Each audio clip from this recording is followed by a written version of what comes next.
কোরআনে কারিমের ৬৬৬৬ আয়াতের মাত্র একটা আয়াত পড়েছি, সূরা তাওবা ১১৯ নাম্বার আয়াত। আমরা তেলাওয়াত কিন্তু আয়াত তাফসীর আকারে কথা বলবো ইনশাআল্লাহ, আল্লাহ যেন তৌফিক দেন।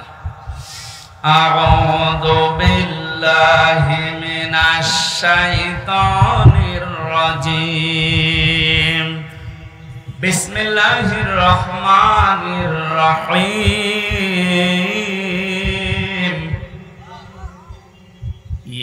ইয়া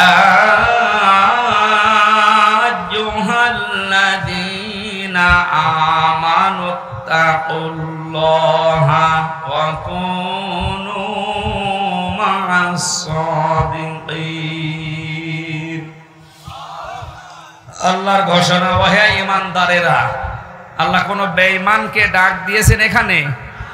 তাহলে যদি কোনো বেঈমান থাকেন আপনি চলে যান, কারণ এই আয়াত আপনার জন্য না, আপনার জন্য আলাদা আয়াত আছে। বেঈমানের জন্য আল্লাহর ডাক ছিল ইয়া আইয়ুহাল্লাযীনা কাফারু, হে কাফেরেরা, হে বেঈমানেরা। এখানে কোন কাফের আছে? আমরা সব ঈমানদার। আমরা কি? এখন আমার ভেতরে ঈমান আছে কিনা এটা পরীক্ষা করার থার্মোমিটার আছে। সাহাবী প্রশ্ন করলেন, হে নবী, আমার ভেতরে ঈমান আছে কিনা আমি কিভাবে বুঝতে পারবো, কিভাবে টের পাবো? আমি তো নামাজ আদায় করি, রোজা রাখি, কাবা শরীফ তাওয়াফ করি। আল্লাহর নবী বলেন, যত দুইটা কাজ তোমার ভেতরে দেখতে পাও, ইজা সাররাতকা হাসানাতুকা ওয়া সাআতকা সাজ্জিয়াতুকা। যখন কোনো ভালো কাজ, সমাজ উন্নয়নমূলক কাজ, আল্লাহর পক্ষের, রাসূলের পক্ষের, দ্বীনের পক্ষের কোনো কাজ হয়, ওইটা দেখে যখন তোমার ভালো লাগে, আনন্দ লাগে, আর যখন তোমার অন্যায় কাজ দেখলে কষ্ট লাগে, তখন বুঝবে তোমার ঈমান আছে।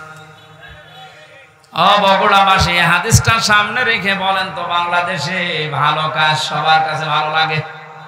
না না, অন্যায় কাজ সবার কাছে খারাপ লাগে। আপনি নিজেই নিজেকে পরিমাপ করতে পারবেন আসলে আপনার ঈমান আছে কিনা। এখন যদি মনে করেন কি আমি শেরপুর মসজিদের সভাপতি, আমার ঈমান নেই, মানে আপনি তো শেরপুরের সভাপতি, আর আবু সাহেব ছিল কাবা শরীফের সভাপতি, তার হিসাবে আপনার কোনো খবর আছে? শেরপুর বাংলাদেশে কয়জন চেনে? আর কাবা শরীফ সেই জায়গার সভাপতি হয়েও বেঈমান ও জাহান্নামে গেছে, আর আপনি শেরপুরের সভাপতি হয়ে বগল বাজাচ্ছেন যে আমার ঈমান নেই। মানে ভালো কাজ যার কাছে আনন্দ লাগে না, অন্যায় দেখলে যার কাছে কষ্ট লাগে না, সে যেই হোক ওটা বেঈমান। ঈমান আছে কিনা হামজারে জিজ্ঞাসা করা লাগবে, আপনি নিজে টের পাচ্ছেন।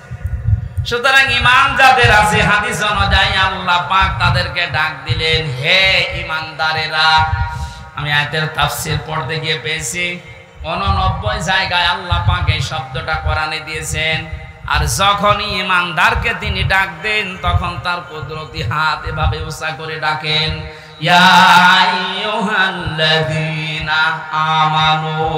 জোরে বলেন আল্লাহু আকবার।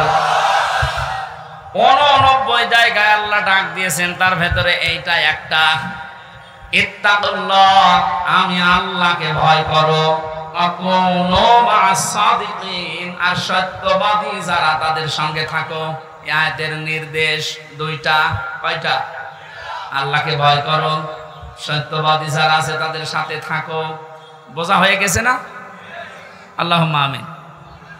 না মানে আপনি বলছেন বোঝা হয়ে গেছে।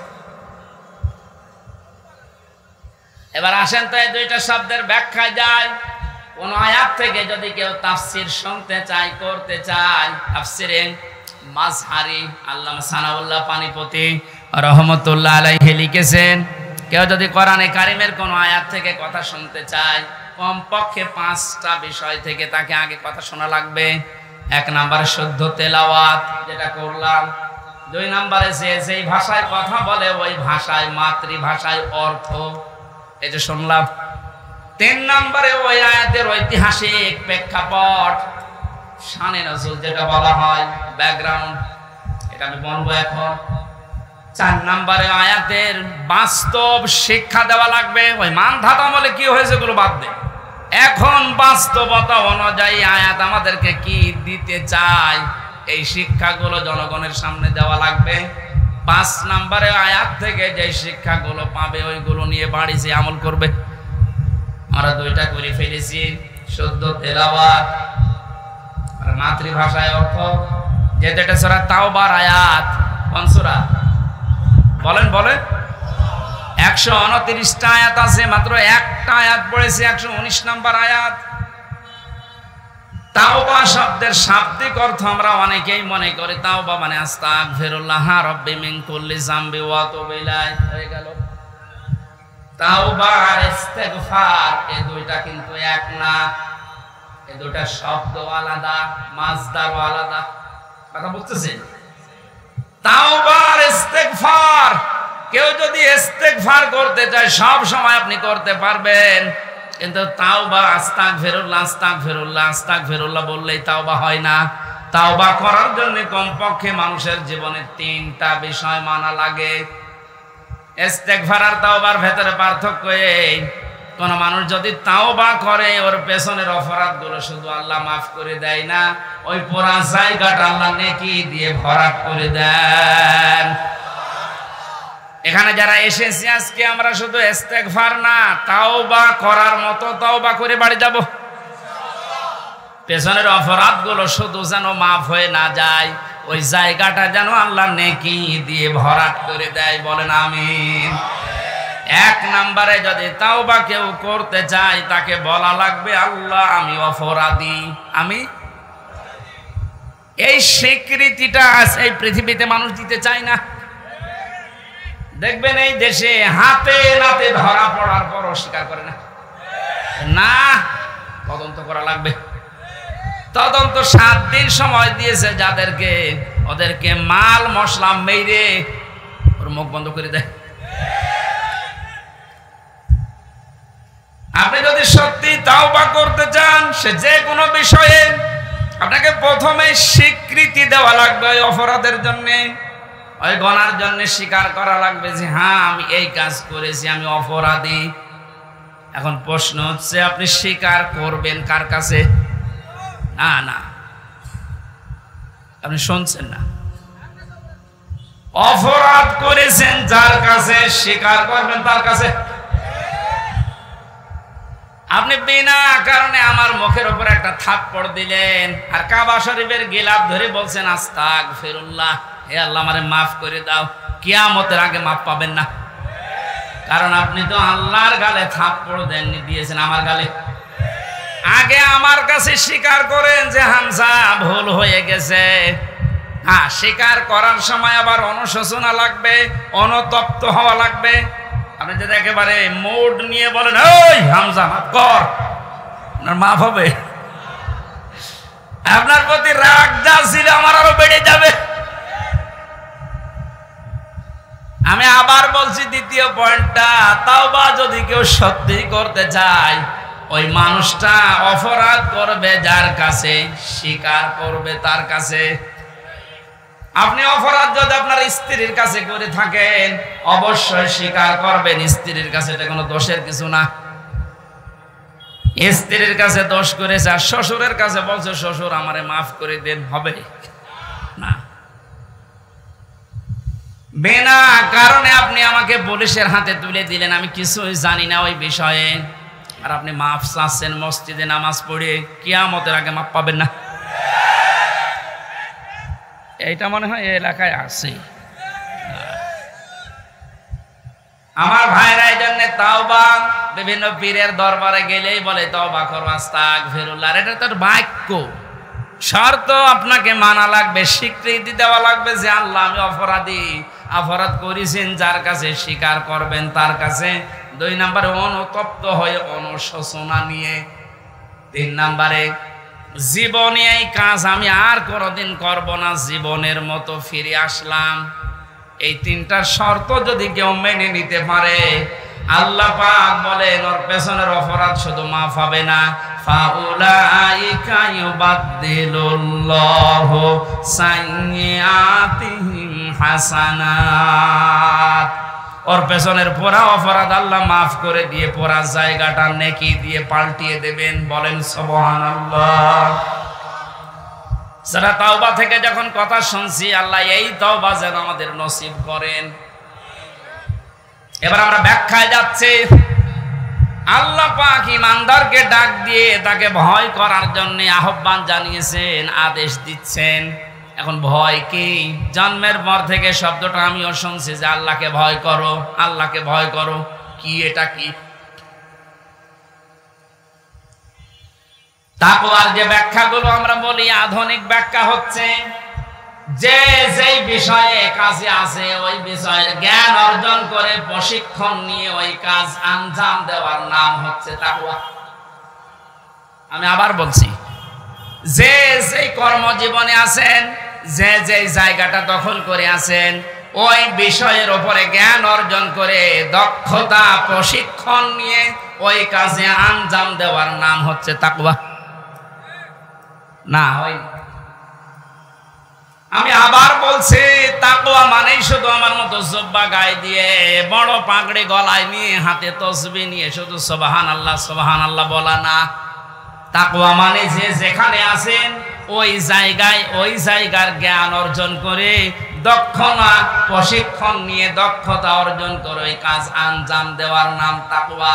এটা যদি আজ বাংলাদেশে থাকতো আমরা অনেক উপরে চলে যেতাম।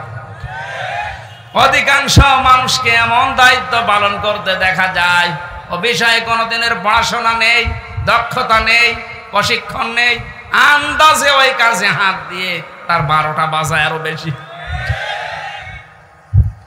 নিচে নামা লাগবে? ঠিক আছে। তাকওয়ার দ্বিতীয় ব্যাখ্যা হচ্ছে আল্লাহর নিষিদ্ধ কাজগুলো জানার পরে শুধু ছেড়ে দেওয়া না, ঘৃণা করে ছেড়ে দেওয়ার নাম তাকওয়া। কথা বুঝতেছেন? আল্লাহ আমাদেরকে তাকওয়া অর্জন করার মাধ্যমে 9টা উপকার করতে চেয়েছেন। দুনিয়াতে কেউ যদি তাকওয়াবান হতে পারে, তাকওয়া মানে কি শুধু জুব্বা গায়ে দেওয়া, শুধু জিকির করা? যেখানে যেই কাজে আপনি হাত দিয়েছেন, হ্যাঁ আপনি লেবার, কোনো অসুবিধা নেই, আপনি গাড়ি সারেন মনে করেন, গাড়ির মিস্ত্রি, ওই বিষয়ের উপরে লেখাপড়া করে ওই বিষয়ে প্রশিক্ষণ নিয়ে দক্ষতা অর্জন করে ওই কাজকে সুচারুরূপে আঞ্জাম দেওয়ার নাম কি?